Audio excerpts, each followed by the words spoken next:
Welcome to Linda's Corner. My name is Linda Bjork. Have you ever wondered if you're good enough? Well, I have good news for you. I have the answer to that question. And the answer is yes. I'm going to use conditional logic to prove it.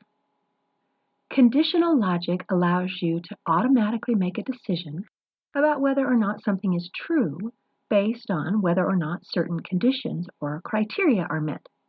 If the conditions or criteria are met, then we know that something is true. Conditional logic is usually written as an if-then statement. I'll use a simple example to demonstrate how this works. How could I prove that an animal is a bird? First, we need to start by defining what a bird is. What makes a bird a bird? Well, they have wings. That is an excellent start. But although it's true that all birds have wings, it's not enough criteria to prove that something is a bird, because bats also have wings, as do butterflies and other insects. So we need more criteria to make certain that we know we have a bird. We don't want to allow any false positive answers. Our criteria needs to be perfect and complete. So what else do birds have? They have feathers, they have beaks, they have hollow bones, they're warm-blooded, they have a spine, and they lay eggs. If an animal meets all of these criteria, then we can prove that it's a bird. Now we have enough criteria to be complete, and we won't get any false positive answers. Otherwise, we couldn't trust our conclusion. So you can see how conditional logic works. In order to determine if something is true, you verify that it meets all the necessary conditions or criteria. And the list of criteria has to be complete and trustworthy so you don't get false positive answers. So I want to be able to use conditional logic to prove that you are good enough. But in order to be able to use this tool, we have to clarify a few things. Right away, we have some difficulties in proving the statement, I am good enough, because it isn't very specific. Good enough for what? What does good enough really mean?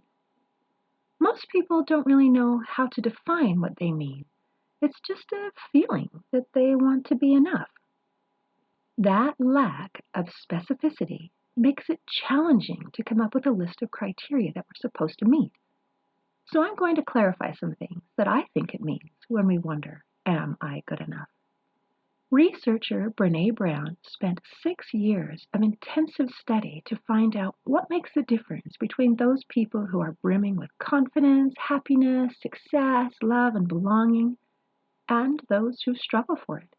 And no matter how hard they try, they are always wondering if they're good enough. The answer to this question comes down to one single variable: a person's belief of whether or not they're worthy. I'm going to quote her exact words. There was only one variable that separated the people who have a strong sense of love and belonging and the people who really struggle for it. And that was, the people who have a strong sense of love and belonging believe they're worthy of love and belonging. That's it. They believe they're worthy. So, using this relevant data, I'm going to define good enough as being worthy of love and belonging. Now that we have some more clarification of what I mean by am I good enough, we have an additional challenge. What can we use as a set of criteria that needs to be met so that we can prove that we're good enough?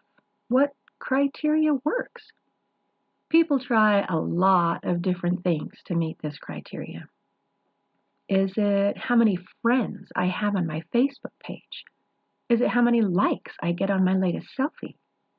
Maybe it's based on how many people share my latest post or retweet my latest tweet. Is it how smart I am, or how talented I am, or how beautiful I am? Perhaps it is how popular I am, or how successful I am. Maybe it is what kind of car I drive, or the size of the house that I live in. Or it could be based on what clothes I wear, or how thin I am, or how rich I am. Perhaps it's based on how busy I am and the length of my to-do list. Possibly it's based on whether or not I'm in a relationship or I've met someone else's approval. Maybe it's comparative and I need to show that I'm the same as the people around me or prove that I'm better than somebody else.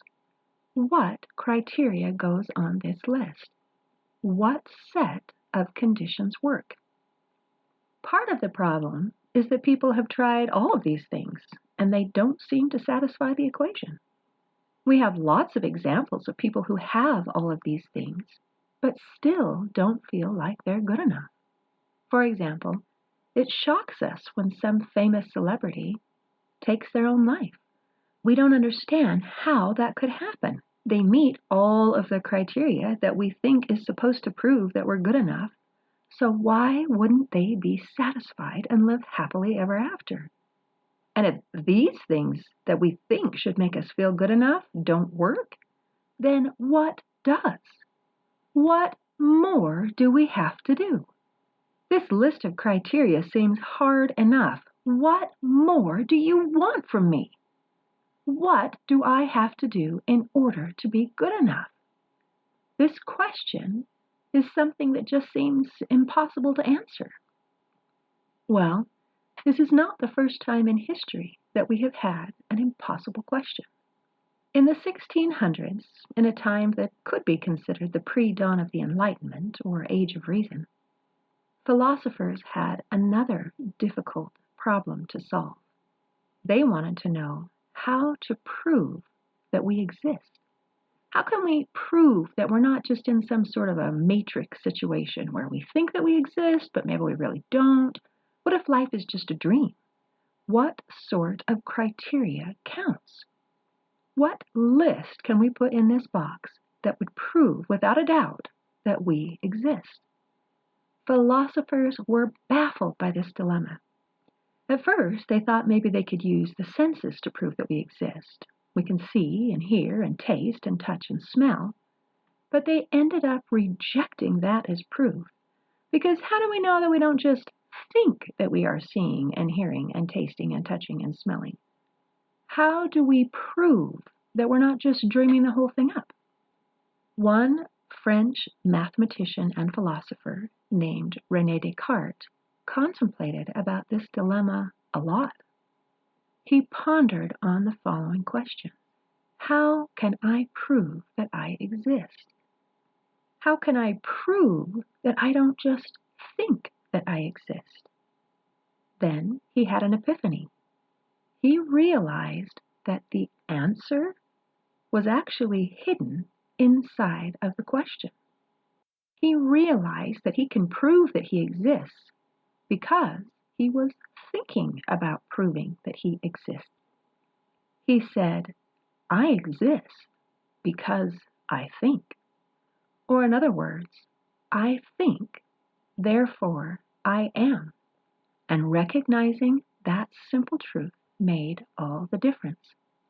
So, here we are today, pondering on the question, am I good enough? And remember, I chose to define good enough to mean worthy of love and belonging. So the question could be reworded, how can I prove that I am worthy of love and belonging? And just like the case where Descartes was trying to prove the impossible question of how can I prove that I don't just think that I exist, and found that the answer was actually hidden inside of the question, the same thing is true here. In the case for the question, how can I prove that I am worthy of love and belonging, the answer is actually already hidden inside of the question. I earnestly proclaim that all human souls are worthy of love and belonging. It is a given fact. It is time for a second enlightenment, where we recognize and accept the obvious truth that you have worth and that you are worthy of love and belonging, simply because you exist. And remember, I already defined good enough as being worthy of love and belonging. So now we have enough information to prove logically that I am good enough and that you are good enough. And we're going to do it in a couple steps. The first step was already proved to us by René Descartes. He concluded, I think, therefore I am. Then, given the fact that all human souls are worthy of love and belonging, it follows then that I am, therefore I am worthy of love and belonging. Then, by definition, we can prove that because I am worthy of love and belonging, therefore I am good enough. You are good enough. You are good enough right now as you are. It is time to recognize and accept the fact that you are good enough and not worry about it anymore. It is time to move forward. Well, that was easy. And yet, somehow, that doesn't seem to solve all of our problems. It's not quite like flipping on a light switch that makes everything all better. Why is that? Why doesn't logically proving that you're good enough suddenly fill everyone with confidence and self-worth?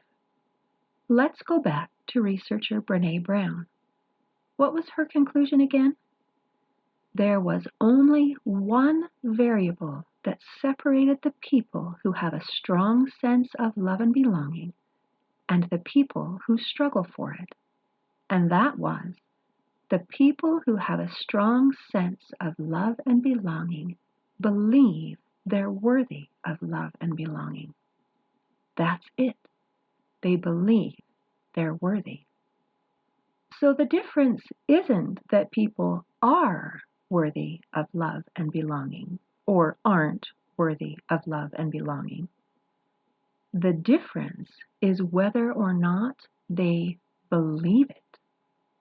What is doesn't matter as much as what you believe. You are worthy of love and belonging. You are good enough. It is your birthright. But do you believe it? If you don't, then I understand how you feel. When I was a little girl, just 6 years old, I had some changes and events in my life, and from those events, I came to the conclusion that I was unworthy of love and belonging. I was insignificant and invisible and simply did not matter. And that was my belief system for pretty much my whole life. And I have to say that Brené Brown was right. That belief affects everything. A few years ago, while searching for some answers of why I believe what I believe, I revisited those childhood events, but this time from a meta perspective, meaning to step outside of the experience. It's not like I'm inside it remembering, but I'm observing as if I'm watching it from the outside and it was happening to someone else. From this perspective, would I come to the conclusion that this little girl was insignificant and unworthy of love and belonging because of the events that happened? No, of course not. I would have had compassion on a little girl who was hurt and confused and misunderstood. And yet, even going to the source of the problem and proving that it did not mean what I thought it meant wasn't enough to change what I believed to be true. Because by now, it wasn't just one isolated event. I had decades of evidence piled up that validated my belief that I was insignificant and unworthy of love and belonging. So, how do you change what you believe and how you feel? This is a challenging objective that is difficult, but not impossible. And I'll explain how. As humans, we are multifaceted creatures. We have feelings, thoughts, and actions. I'll represent those by the heart, the mind, and the body. Out of these three, the one point where we have the most conscious control is our actions. Action changes things, and it is through this point of control that we can influence the other two. We now have proof through MRI scans that significant, measurable changes in brain chemistry and functioning can result from altering our actions. There are many wellness tools that can help positively influence our thoughts and feelings, but I'll quickly share just a couple. First, you can increase feelings of confidence and self-worth in just 90 seconds by doing this one simple trick. Put your chin up, smile, even if you don't feel like it. Pull your shoulders back, stand straight and tall with your hands relaxed at your sides or on your hips. Keep both feet pointing forward and keep weight even on both legs. And hold this position for 90 seconds. Some people call this a hero pose or a power pose, and research shows that holding this position between 1 to 2 minutes can elevate feelings of confidence and mood for up to a couple hours. It was actually Charles Darwin who was the first to hypothesize that there is a connection between our body language and our emotions that goes both ways. We smile when we feel good, but we also feel good when we smile. Today, that theory is called the facial feedback hypothesis, and it has been verified in study after study after study. The physical expressions of our body language influence our emotional experience, and it does it on a physiological, chemical level. Standing tall, pulling the shoulders back, and raising the chin causes a slight increase in the level of testosterone, which boosts confidence, while simultaneously lowering the level of cortisol, which reduces stress. Furthermore, smiling, even if it's a fake or forced smile, stimulates the production of mood-enhancing hormones such as dopamine, serotonin, and endorphins, which are the feel-good neurotransmitters in the brain that can help us feel better. So by doing a simple action that takes less than 2 minutes, we can modify the level of chemicals in our body to increase confidence, boost mood, and relieve stress. Here's another example of a simple tool that yields great results. When we're trying to influence brain function and activity, there's nothing more powerful than music. Scientists have found that music stimulates more parts of the brain than any other human function. According to neurologists, listening to music affects our emotions and brings back the feeling of life when nothing else can. Our brain waves actually synchronize somewhat to the pace of the music you're listening to, which we can use to our advantage in multiple ways. For example, if you're feeling angry, anxious, or stressed, then listening to soothing music can literally help calm the brain, which supports clearer thinking and more rational decision making.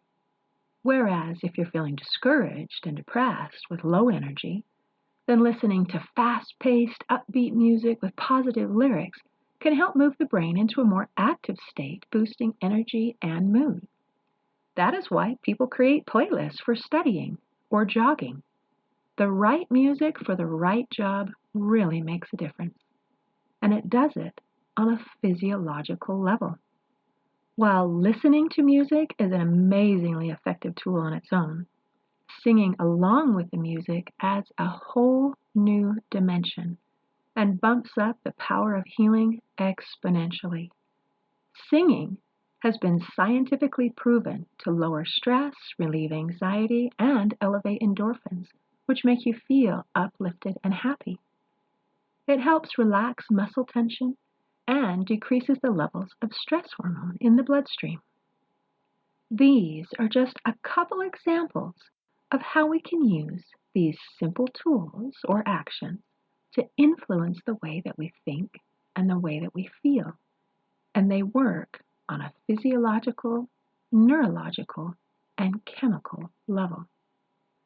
While healing from depression, low self-esteem, or any emotional issue isn't quick or easy, we have more control than most people realize. The secret is to start small and take a single step, followed by another step and another. Taking the first step is usually the hardest, but one simple step can significantly boost your mood and energy for several hours, which can put you in a good place to take a second step. It is through the process of following small, positive steps day by day that helps us to be able to change the way that we think and the way that we feel. It can help us to have more confidence and to have better self-esteem. It can help lift the fog of heavy depression and to reveal sunshine of hope and happiness. This process really works.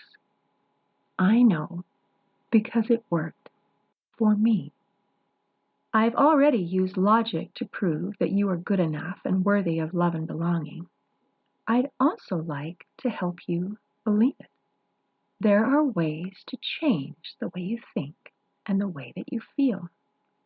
I invite you to learn more by subscribing and listening to future podcasts, and also by visiting the website hopeforhealingfoundation.org. In closing, I'd like to share a quote by A. Milne. You are braver than you believe, stronger than you seem, and smarter than you think. We'll see you next time on Linda's Corner.